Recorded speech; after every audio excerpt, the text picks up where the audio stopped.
கண்ணியமிக்க அல்லாஹ்வின் நல்லடியார்களே, நாம் உலகத்தில் பார்ப்போம், அல்லாஹ் குர்ஆன்ல சொல்றான், அஹ்லே கிதாப். அஹ்லே கிதாப் என்றால் வேதம் தரப்பட்டவர்கள். வேதம் தரப்பட்டவர்கள் யார்?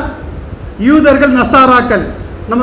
நம்ம சூர ஃபாத்திஹா ஓதுறோம் இல்ல, கடைசியில் கைரில் மக்தூபி அலைஹிம் வலத்தாலின் ஓதுறோம் இல்லையா? அதனுடைய பொருள் என்ன? இந்த நசாராக்கள் வெளிக்கெட்டு போனார்கள், ஆனால் இந்த யூதர்கள் இருக்கின்றார்களே அல்லாஹ்வுடைய கோபத்திற்கு ஆளானார்கள்.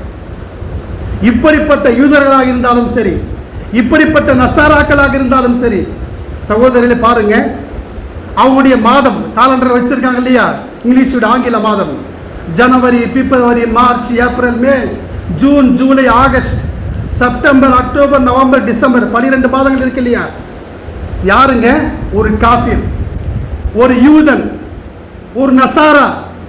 அவன் சொல்றானா, இந்த ஜனவரி மாதம் பீடை மாதம், இந்த பிப்ரவரி மாதம் சகுனி மாதம். அல்லாஹ் யாரை வெறுத்தானோ அவன் சொல்ல மாட்டான் இந்த மாதங்கள் இப்படின்னு சொல்லிட்டு. ஆனால் முஸ்லிம்களாக நாம் இருக்கிறோம் சகோதரர்களே. தௌஹீத் கலிமா லா இலாஹ இல்லல்லாஹ் முஹம்மது ரசூலுல்லாஹ், அல்லாஹ் ஒருவன் என்று நம்புகிறோம். அல்லாஹ்வின் தூதர் முஹம்மது ஸல்லல்லாஹு அலைஹி வஸல்லம் அவர்கள் அல்லாஹ்வுடைய திருத்தூதர் என்று பறைசாற்றுகிறோம். இந்த உம்மத்து முஹம்மதியாவிலே நாம் முஸ்லிமாக இருக்கிறோம்.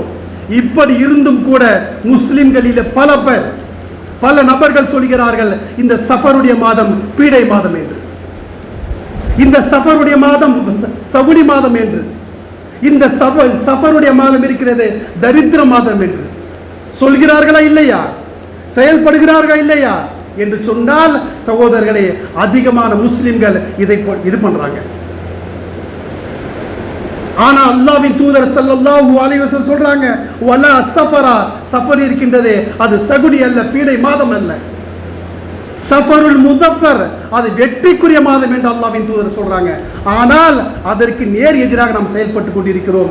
சகோதரர், சிந்தித்து பாருங்கள், நாம் எவ்வளவு பெரிய பாவம் செய்து கொண்டிருக்கிறோம் என்று.